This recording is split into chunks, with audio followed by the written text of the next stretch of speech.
we start with another important topic, that is consent.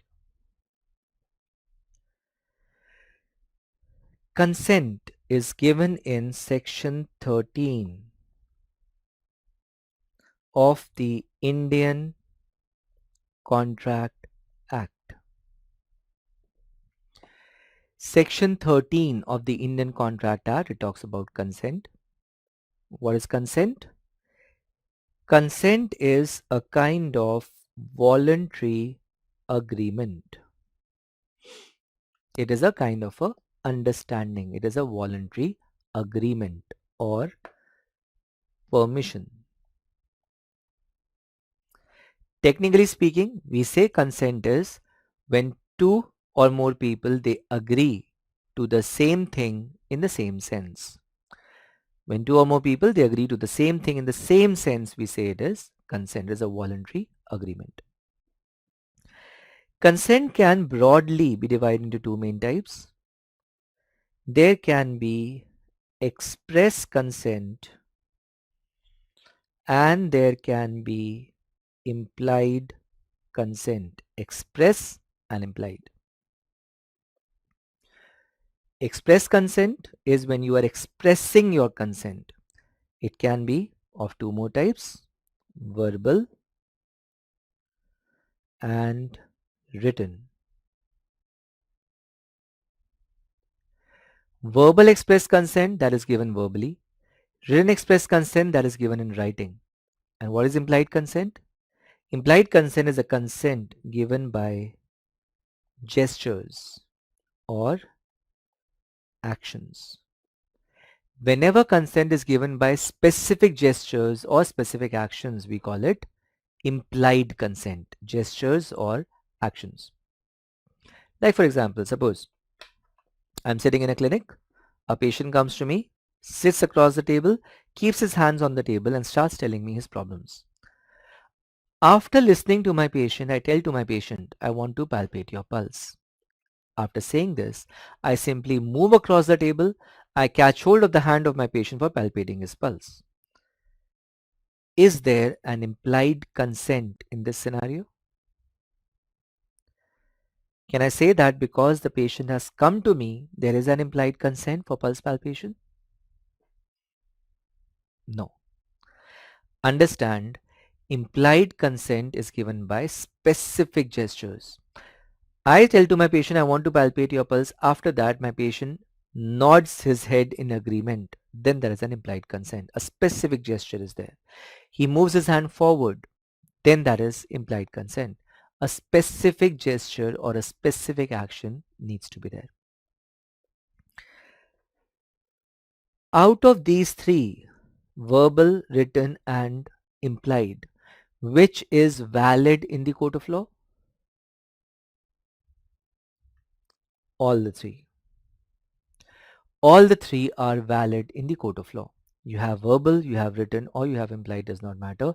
All the three types of consents are valid in the court of law. The problem with verbal and implied consent is it is difficult to prove these consents. But suppose you are able to prove, then that is a valid consent. Next. Does not matter whether consent is verbal, written or implied. The most important thing for a consent to be valid is that the consent should be informed.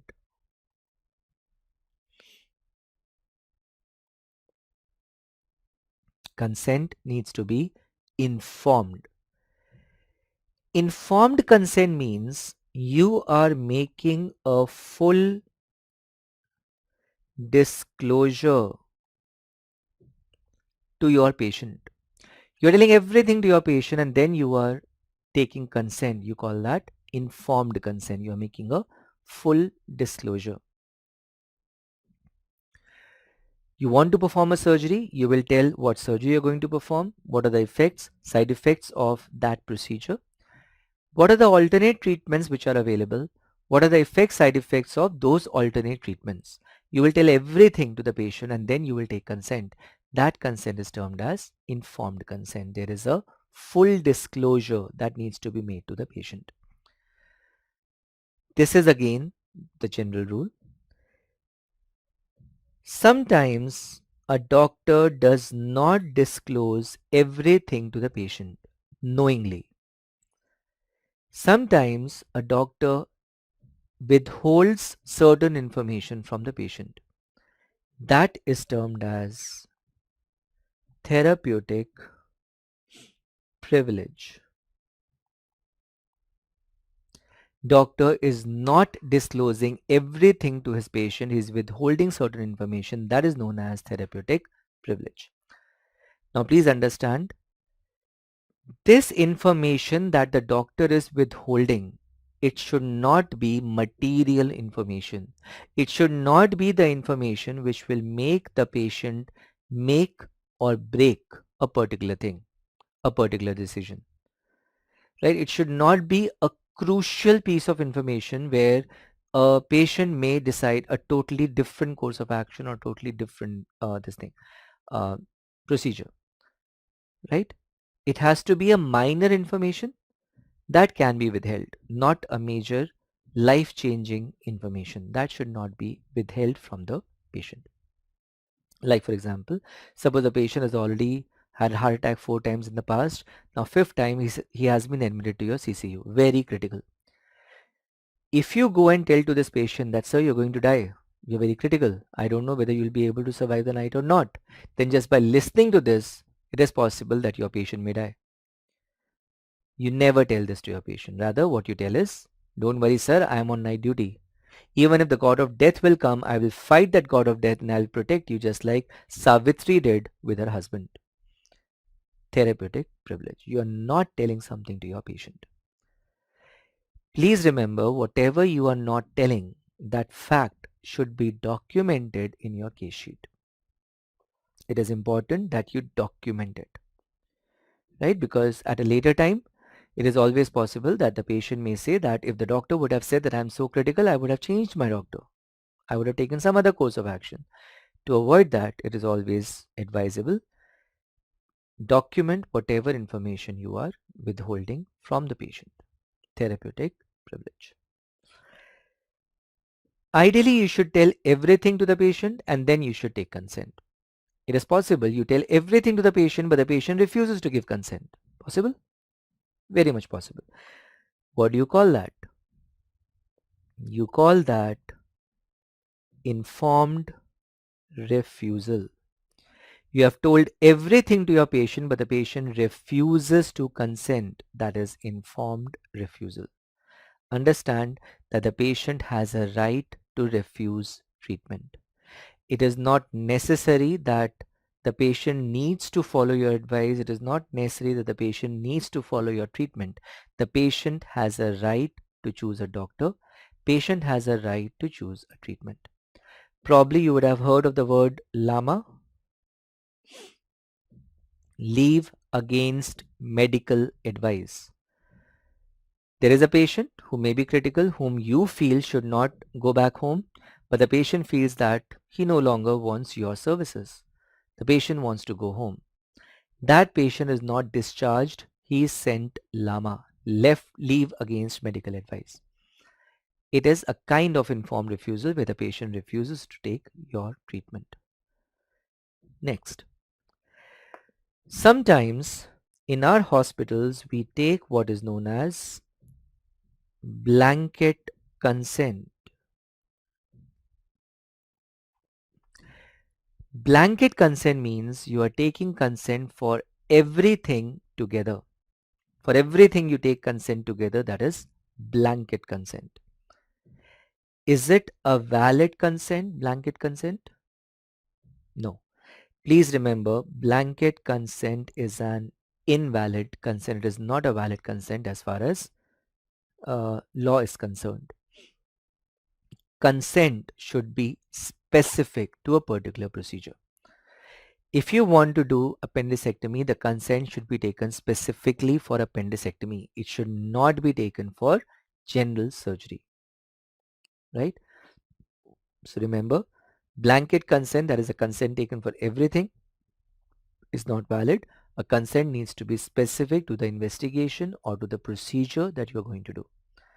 Consent should be taken separately for appendectomy, separately for hysterectomies, specifically for laparotomy, specifically for some other procedure.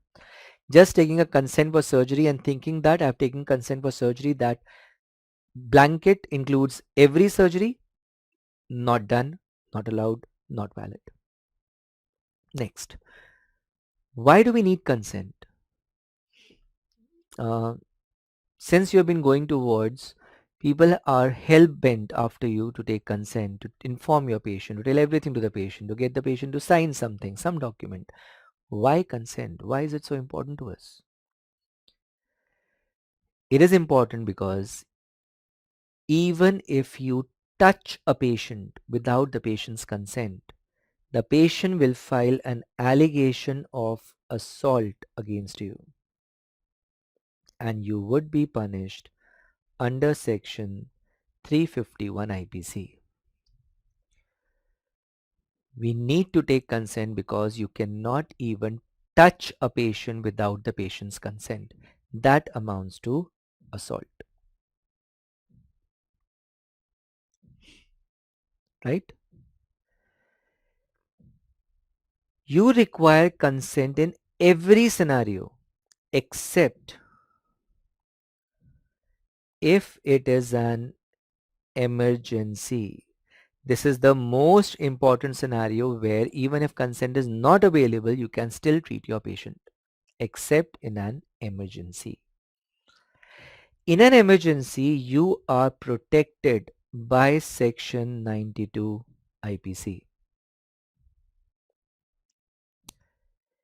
Section 92 IPC talks about act done in good faith. You feel that doing that act, doing that treatment, doing that procedure is important to save the life of the individual. It is an act done in good faith to save the life of the individual.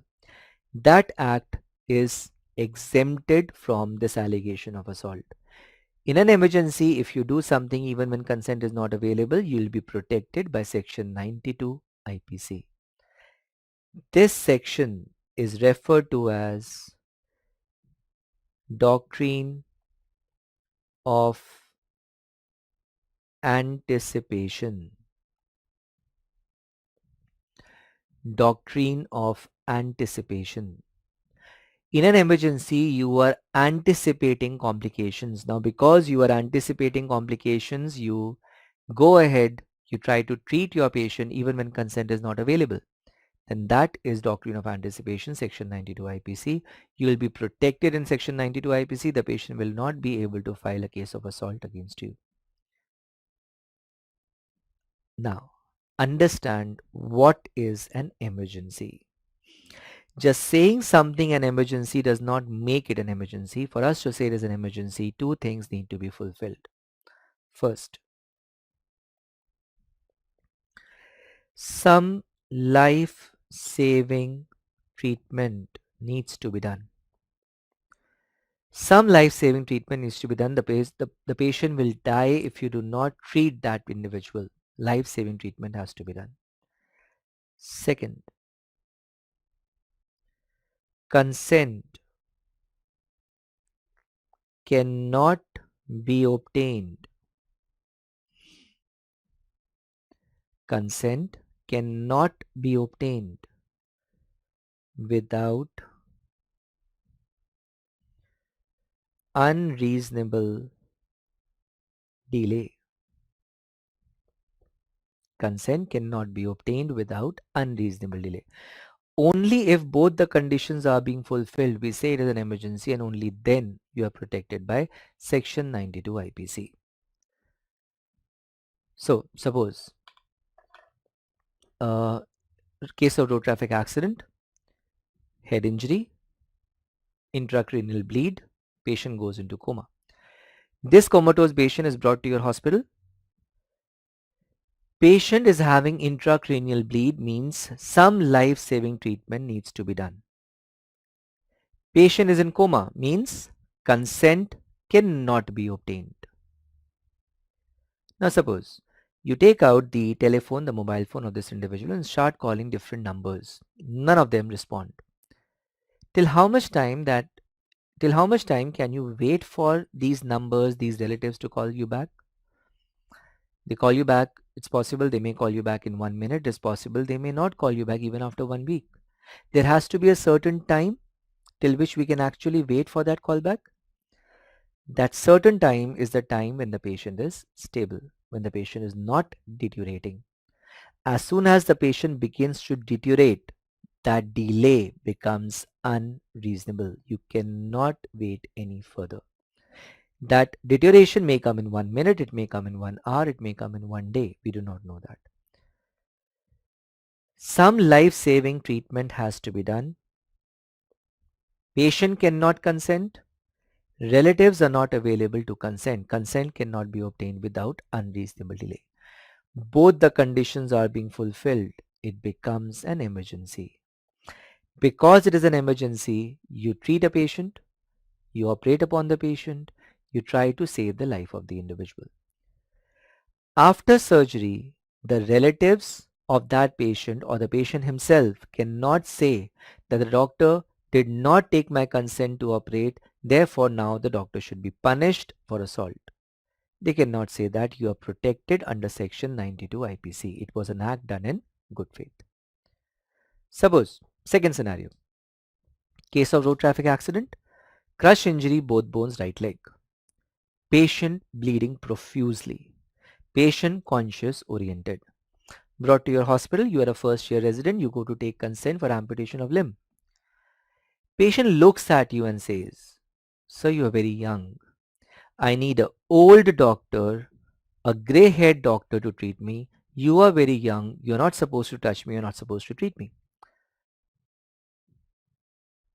You try to counsel your patient that, sir, what you're doing is something wrong. Please let me treat you. My elder senior lives far away. He'll not be able to come on time.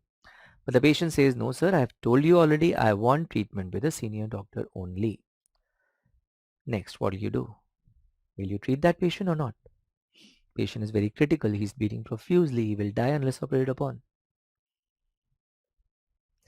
In this second scenario, a life-saving treatment needs to be given, but consent can be obtained, right? Patient can give consent although he is refusing to consent. Please understand there is a difference between consent cannot be obtained and consent is not being given. In the second scenario, the patient is not giving consent. Therefore, it is a case of informed refusal. Because the patient is not consenting, it will not qualify as an emergency. Because it is not an emergency, you cannot treat the patient. If you operate upon this patient subsequently, the patient will or may file a case of assault against you and you will be punished under section 351 IPC. Therefore, understand the role of a doctor in an emergency, the role of consent in an emergency. Next, age of consent. Age of consent. Less than 12 years of age, a person cannot consent. Less than 12 years, a person cannot consent. This is according to section 90 IPC. So what do you do in this condition? Less than 12 years of age, we take consent from guardians. This is allowed in section 89 IPC. Guardians can consent in 89 IPC. These guardians can be anything. They can be your parents or they can be your legal guardians. So if you're living in a hostel, then your legal guardian would be your hostel warden, loco parentis, right? So guardian can be a legal guardian or guardian as we understand parents or our seniors. Next, 12 to 18 years, a person can consent but only for general physical examination. That is, they can consent only for a procedure which is not known to cause harm. Right? And last, 18 and above, a person can consent for everything. This is according to section 87 IPC. Anything above 18 years a person can consent to. Next. Suppose a female is brought to your hospital. She is 25 years of age. She is 25 weeks pregnant. She wants to get her pregnancy terminated. The ground? Failure of contraception. She gives her consent for treatment for termination. Will you terminate her pregnancy? 25 years old female, 25 weeks pregnant, comes for termination, gives her consent. Failure of contraception is the reason that she is wanting the termination to be done. Will you terminate her pregnancy or not? No. Although she is 25 years of age, although she is above 18, she can consent. But what is she consenting to? She is consenting to termination of pregnancy, and the ground for that is failure of contraception. Contraceptive failure pregnancy can be terminated legally up to 20 weeks of gestation only. So the consent for which she is giving is an illegal act. Because she is consenting for an illegal act, that consent is invalid, and therefore termination should not be done. So normally what we feel is if the patient is consenting, we can do everything with the patient, but that is not true. Please remember, consent for illegal act is invalid according to section 91 IPC. Consent for illegal act is invalid, 91 IPC. Now I know the remembering of these IPC is a little difficult, but if you read these things in relation to what I'm telling you, it'll be a little more easier for you to remember the particular section. Okay, so try to remember these sections, not just mug them up, just try to remember as is being taught to you. It'll be more easier for you to recollect these sections at a later time.